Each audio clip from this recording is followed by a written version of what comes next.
अब यो हेर्नुहोस् म मेडिकल एक्सपर्ट त होइन है यो जुन चाहिँ तपाईँले भन्नुहोस् यसको इन्फर्मेसन यो चाहिँ अब प्राय मेडिकल एक्सपर्टले नै भन्न सकिन्छ यो as a matter of fact यो पेन्डेमिक चाहिँ के हो भनेर होइन तर म चाहिँ अब तपाईँको यो कानुनी क्षेत्रको मान्छे भएको हुनाले चाहिँ म यसकै कानुनीकै एस्पेक्टमा चाहिँ म बोल्न चाहन्छु विशेष चाहिँ अहिले यो जुन चाहिँ पेन्डेमिक यो कोरोना भाइरसको भइरहेछ वान अफ द WHO ले र हाम्रो युनियन अफ इन्डिया हेल्थ डिपार्टमेन्टले पनि एउटा one of the main problem चाहिँ मोर देन द पेन्डेमिक हालैमा डाक्टर टेड्रोस जो डाइरेक्टर जेनरल वर्ल्ड हेल्थ अर्गनाइजेसनले उहाँले पनि भन्नुभएको थियो कि चाहिँ we are not just fighting an epidemic we are fighting an infodemic भन्नुभयो भन्नु मतलब चाहिँ यो जुन प्रकारको एउटा फेक न्युजहरू एउटा हावाको न्युजहरू जुन प्रकारले मान्छेले भाइरल गर्छ यो चाहिँ कस्तो भने it spreads faster than the virus itself भन्ने कुरा एउटा भइरहेको छ क्या त यसमा चाहिँ इभन WHO इभन हाम्रो हेल्थ सेक्टरले पनि they are finding it big menace एउटा राम्रो चाहिँ गरेको छैन कतिपय मान्छेले एउटा त्रास एउटा प्यानिक सिचुएसन क्रिएट गरिरहेको छ अब राम्रो राम्रो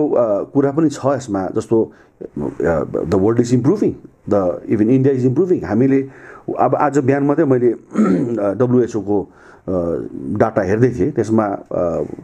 total amount of reported cases were around 12,03,090 cases where death was 64,743 and तर त्यहाँ एउटा राम्रो कुरो के छ भन्दा people have improved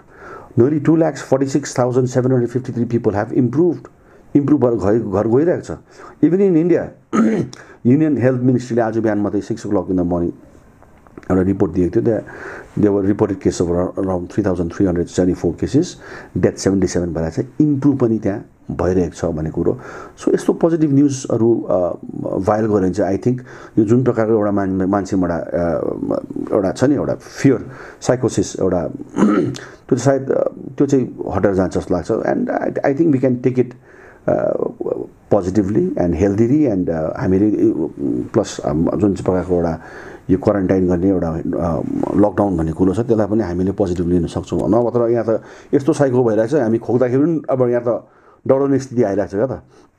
मलाई कोही बेला खोकी लाग्छ अब आफ्नै स्थिति पनि नि के भयो भनेर हेरि हुन्छ नि अब एक प्रकारको एउटा डाउटफुल एउटा नजरले हेरिरहेको हुन्छ so actually this should be avoided मलाई लाग्छ क्या त यसमा चाहिँ अब लिगली कुरा गरौँ भने चाहिँ तपाईँले हालैमा एउटा हाम्रो इन्डियाको परिप्रेक्ष्यमा कुरा गर्दाखेरि writ petition was filed number 468 of 2020 यसमा चाहिँ अलग Srivastava versus union of India यसमा चाहिँ के गरियो भने तपाईँको यो माइग्रेन्ट लेबरर्सको हेल्थ सेफ्टीको लागि चाहिँ उनीहरूले चाहिँ एउटा रिट पिटिसन फाइल गरिएको थियो एपेक्स कोर्टमा चाहिँ यो मैले किन रेफर गरेको यही फेक न्युजकै सन्दर्भमा कुरा किन त्यसमा नि हाम्रो his lordship justice chief justice of India Sharad Arvind Bobde अनि his lordship justice L Nageswara Rao दुईजनाले चाहिँ एउटा के यो केस डिस्कसनमा एउटा के एउटा अब्जर्भेसन गर्नुभएको थियो भनेदेखिलाई यो जुन प्रकारको यो मेसेजेसहरू it becomes viral irresponsibly without proper inquiry without proper investigation जुन प्रकारले हामीले पढाउँछ नि पढाउनु त सजिलो नि अब साथीहरूलाई भयङ्कर कोही त अब हुन्छ नि त्यो भयङ्कर देखाउनुलाई क्या त फर्स्टमा पठाइहाल्छ क्या त that's also it's not good that should be avoided यसमा चाहिँ उहाँले भन्नुहुन्छ प्यानिक जुन चाहिँ प्यानिक हुन्छ नि प्यानिक एउटा होइन एउटा thrash can severely affect the mental health of a person भन्नुभएको छ क्या त त्यसमा एउटा अब्जर्भेसन उहाँले यो केस मार्फत के गर्नुभयो भनेदेखिलाई यसमा चाहिँ के भनेको छ भने in particularly we expect the media print electronic or social to maintain a straight sense of responsibility and ensure that unverified news capable of causing panic is not disseminated भन्नुको मतलब चाहिँ जुन प्रकारको एउटा यो मिडियाको पनि एउटा उत्तरदायित्व छ जुन प्रकारको जो फल्स न्युजहरू छ जस्तो हाम्रो अब यो के अरे पहाडको परिप्रेक्ष्यमा कुरा गर्दाखेरि हालैमा मैले 4-5वटा न्युज पनि भयो। एउटा केटाले एकदम अत्तालिँदै हाम्रो घरको मुनि यस्तो यस्तो भइरहेको छ यस्तो। अब यस्तो खालके ले चाहिँ के हुन्छ भने इट गोज भाइरल अब मेरोमा पठाउँछ, मैले 50जनालाई पठाएँ, मेरो 50जना ग्रुपको त्यो 50जनालाई this is not required this is as a matter of fact it is prohibited in law. यो चाहिँ तपाईँहरूले बुझ्नुहोस्, इट इज प्रोहिबिटेड इन ल। साथै त्यहाँ पनि अर्को अझ एउटा के अब्जर्भेसन गर्नुभएको थियो भन्नेलाई कि राइट टु इन्फर्मेसन भन्ने कुरा त छ इन्डियामा होइन। त्यही परिप्रेक्ष्यमा चाहिँ के भन्नु, डेली बुलेटिन चाहिँ एउटा गभर्मेन्ट अफ इन्डियाले चाहिँ तयारी गरेर चाहिँ सोसियल मिडिया यो कतिवटा फोरम्सहरूलाई चाहिँ to clear the doubts of the people would be made active within 24 hours भनेर चाहिँ भन्नुभएको छ। त्यसले गर्दाखेरि अहिले आज जुन चाहिँ तपाईँलाई इन्फर्मेसन दिएको यो मेरो मनबाट आएको इन्फर्मेसन, तर दिस इन्फर्मेसन सर्वविदित आज 6 बजे नै भएको थियो। त्यसकै आधारमा हामीले what is the situation of the world, what is the situation of India, हामीले त्यसरी नै हामीले त्यो एउटा निष्कर्षमा आउन सक्छौँ। अनि अर्को चाहिँ के एउटा अझ एउटा कुरा के अब्जर्भेसन गर्नुभएको छ उहाँहरूले भन्दाखेरि चाहिँ the court will not interfere with the free discussion of the pandemic भनेको छ क्या त। पेन्डेमिकमा वी क्यान डिस्कस, एनी फोरममा वी क्यान डिस्कस होइन, बट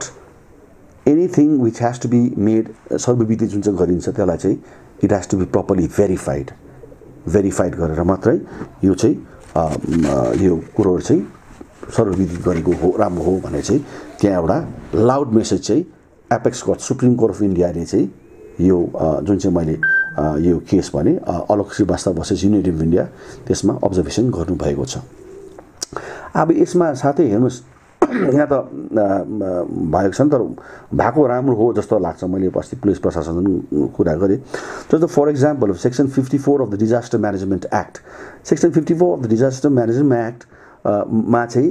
कुनै पनि यो फल्स इन्फर्मेसनहरू भाइरल गरेको खण्डमा चाहिँ it becomes a criminal offence. त्यो चाहिँ राम्रो बुझ्नुहोस्, it becomes a criminal offence. Even Indian penal code जुन चाहिँ भारतीय दण्डविधि भन्छ हामीले 1860 को, त्यसमा पनि च्याप्टर 14 छ विच डिल्स एक्सक्लुजिभली विथ न्युसेन्स, पब्लिक न्युसेन्स भन्ने कुरा छ। 268, 270, 271, 269 यसमा डिजोबिडियन्स, इभन तपाईँले त्यहाँ हेऱ्यो भने section 271 of the Indian penal कोडमा डिजोबिडियन्स अफ क्वारेन्टाइन रुल भन्ने कुरा पनि त्यहाँ पाउन सक्छ। If in case you disobey that will be a criminal offence भन्ने कुरा पनि त्यहाँ तपाईँले पाउनुहुन्छ। यस्तै छ यो चाहिँ तपाईँलाई लिगल एस्पेक्ट, किनभने अब हावामा बाठे हुनु भएन, मान्छे त एकदमै हाम्रो त लिटल नलेज इज डेन्जरस भने जस्तो छ दार्जिलिङमा होइन। अलिकति बुझेकै त एकदमै ओपिनियन पनि छिटो दिइहाल्छ क्या त। त्यसले गर्दा म मेडिकल एस्पेक्टमा चाहिँ म बेसी टिप्पणी गर्न चाहदिनँ, लिगल एस्पेक्ट मेरो क्षेत्र हो, त्यसले गर्दा म यो कुरा गर्न राख्छु। अच्छा, पुलिस का तरफ से हम बोलना चाह रहे हैं कि अभी जो कोरोना वायरस पेंडेमिक चल रहा है इसको लेकर मीडिया में, सोशल मीडिया में, व्हाट्सएप, फेसबुक में बहुत फेक न्यूज़ हो रहा है। किसी ने फॉरवर्ड कर रहे कम्युनल ये लेके आ रहे, ये मत कीजिए। ये दार्जिलिंग पुलिस ने एक हम लोग छानबीन कर रहे,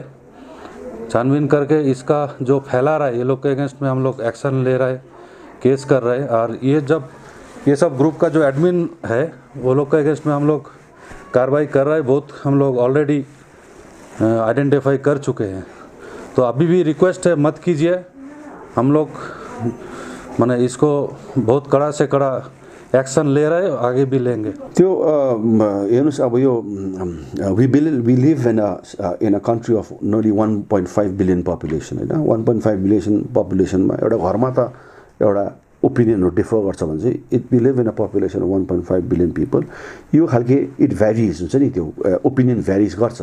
जस्तो कतिपय अब हामीलाई पनि वाट्सएपमा होइन फेसबुकमा पठाइरहेको छ, isn't it a jeopardy of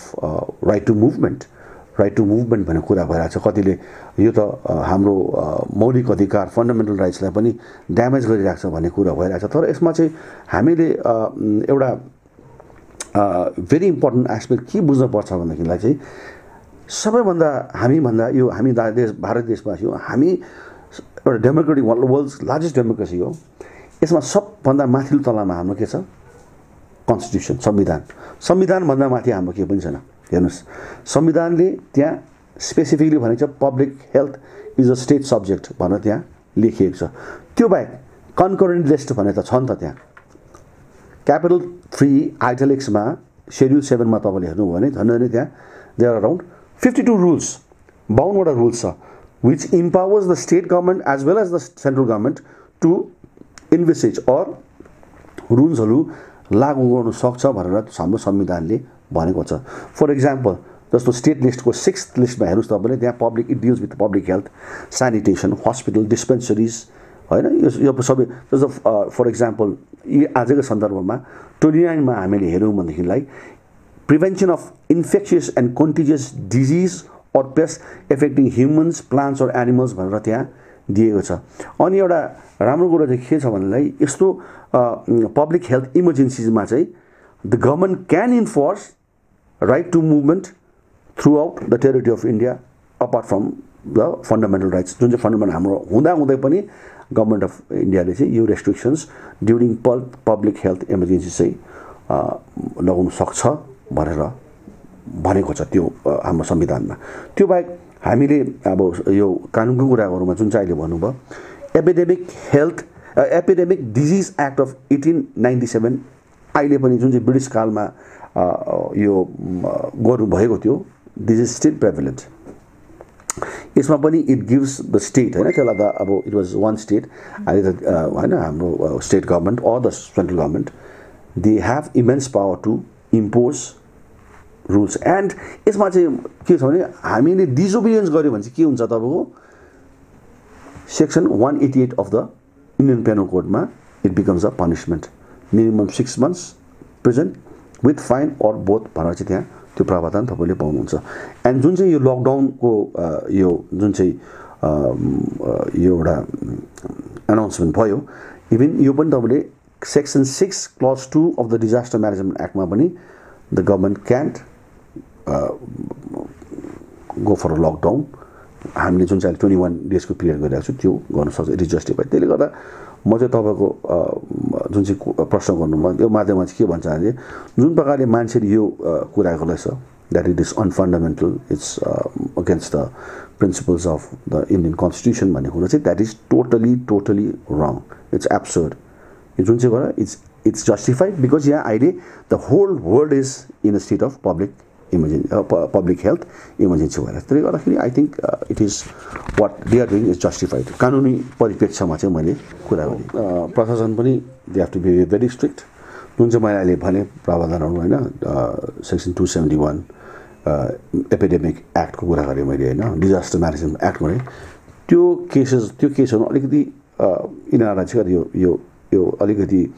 irresponsible यो जुन चाहिँ यो सिटिजन छ हैन यिनीहरुलाई चाहिँ गरेको राम्रो जस्तो लाग्छ मलाई गर्दा किनभने उनीहरुको इरेस्पोन्सिबिलिटीले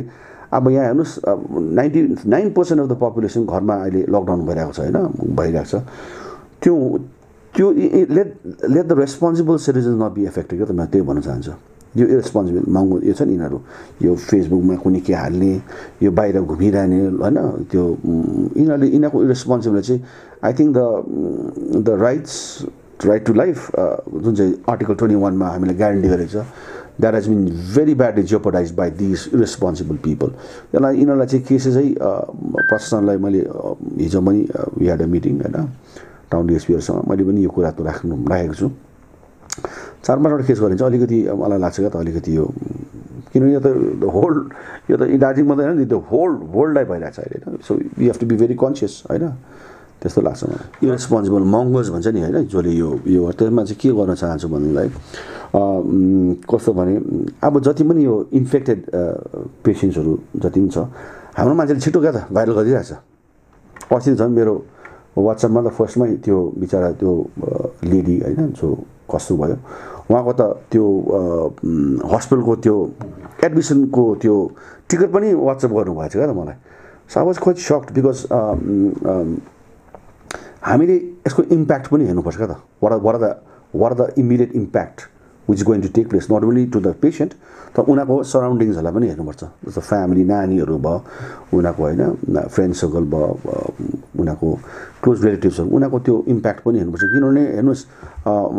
आर्टिकल 21 अफ द इन्डियन कन्स्टिट्युसनमा it talks about right to life त त्यसमा यो एउटा इट्स अ ह्युज एउटा ओसन जस्तो हो त्यो आर्टिकल 21 त्यो राइट टु कन्फिडेन्शियलिटी भन्ने कुरा पनि छ क्या त यसमा चाहिँ जस्तो अब राइट टु कन्फिडेन्शियलिटी पनि छ क्या त यसमा चाहिँ हुनुपर्ने हो क्या त जस्तो हालैमा हिजो मात्रै मेरोमा एउटा पोस्ट गरेछ के अरे लिस्टै को चाहिँ who are the probable people who have been quarantined after the death of this lady भनेर नामसँग दिएको छ क्या त अन्त त्यो पनि I think we need to avoid that's not required article 21 is very very important यहाँ त अलिकति यहाँ अब अहिले मान्छेहरू त्यति यो भइरहेको छ नि त म त्यस्तो केस स्ल्याप गर्नु थाल्यो भने त असुविधा हुन्छ जसले यो गर्छ नि यो हावामा बसेर टप हुनु खोज्छ नि हाम्रो मान्छेहरू क्या त बाठ्य भइहाल्छ let me be the first one to make it viral भनेपछि क्या त ग्रुपमा हालिदिइहाल्छ क्या फर्स्टमै एज नो हि हेज एकदमै इन्फर्मेसन डरलाग्दो उसकोमा आएको छ जस्तै क्या त that has to be avoided because we have to see तिमीलाई भोलि मेरो भने त्यो जसले गर्दा तिमीलाई भोलि भयो भने तिम्रो नानीलाई के इफेक्ट होला होइन तिम्रो जब नानीलाई नानीको बेस्ट फ्रेन्ड भोलि बोल्नु छोड्छ त्यसलाई के हो इफेक्ट होला त्यो पनि त बुझ्नु पऱ्यो हामीले that has to be pondered upon अन्त यस्तो पनि वी हेभ टु अभोइड क्या त यो चाहिँ अब वी हेभ टु प्रे यसमा चाहिँ अब यो त it is beyond the imagination beyond the control of any person होइन we have to pray and we have to be very disciplined citizens अहिले राम्रो भइरहेको छ होइन everybody is with the family everybody is with the children everybody होइन सबैजना मजाले घरमा नपकाउने पनि पकाइरहेको छ होइन एउटा रमाइलो पनि भइरहेको छ जस्तो लाग्छ पोजिटिभली लिनुपर्छ क्या त जोक्सहरू पठाऊ यो जुन चाहिँ विटपिटिसनमा फाइल त्यहाँ पनि भनेको छ नि त you can of course you can तपाईँले यो भाइरल गर्नु सक्नुहुन्छ गभर्मेन्ट अफ इन्डियाको जुन चाहिँ नोटिफिकेसन आउँछ वेस्ट बेङ्गल गभर्मेन्टको जुन चाहिँ नोटिफिकेसन आउँछ you can make it viral सर्वविदित गर्नु सकिन्छ तर त्यसमा अब त्यो यो मान्छे पो भएछ यस्तो पो भएछ उस्तो पो भएछ हो साइकोलोजिकल प्रब्लम भइरहेको छ त डक्टर टेड्रसले भनेको जस्तै होइन वर्ल्ड हेल्थ WHO को डाइरेक्टर जेनरलले भने जस्तै इट्स बिकम साइकोलोजिकल प्रब्लम क्या यहाँ त खोक्दाखेरि पनि टस्किरहेको छ मान्छेहरू क्या त बुझ्नु म त्यस्तो भइरहेको छ दिस इज अ एउटा I would call it a dark phase क्या त जे कुरो पनि डार्क फेज हुन्छ क्या त and it will not last long वर्ल्डभरि हाम्रो होइन डक्टर्सहरू एफिसियन्ट डक्टर्सहरू साइन्टिस्टहरू they are working every day and I believe यसको पनेसिया जुन चाहिँ मेडिसिन छ चाँडै आउँछ जस्तो लाग्छ क्या त यसमा चाहिँ अब हामी मैले हिजो पनि एउटा मिडियालाई भनेको थिएँ हामी यो पहाड त झन् हामी महाकाल बाबाको आशीर्वादमा हामी बसिरहेको छौँ सायद मलाई लाग्छ हाम्रो यो पहाडमा कुनै पनि उसमा चाहिँ हामीलाई इफेक्ट हुन्छ जस्तो चाहिँ लाग्दैन त्यो मेरो एउटा प्रार्थना होइन सबै भगवानलाई मेरो प्रार्थना छ अनि अन्तमा लास्टमा I would like to refer एउटा बाइबलको क्या त एउटा मजाको एउटा फ्रेज छ होइन तपाईँको नम्बर 31 verse 49 मा के भनेको छ भन्दाखेरि after the war of the Israelites came to Moses and said we counted and no one is missing म पनि यो माध्यममा तपाईँको माध्यममा यही भन्न चाहन्छु कि हामी पनि यो पेन्डेमिक वार जुन चाहिँ भइरहेको छ अहिले होइन यो बायोलोजिकल वार यो तुरेपछि हामी पनि घर फर्केर हाम्रो परिवार हाम्रो नानी हाम्रो श्रीमती हाम्रो आमा बाबा होइन सबैजना सुस्वास्थ्य नै रहेछ एज इट इज होइन जति थियो त्यति नै थियो भन्ने एउटा म एउटा कामना सबैलाई राख्न चाहन्छु यति नै हो धन्यवाद।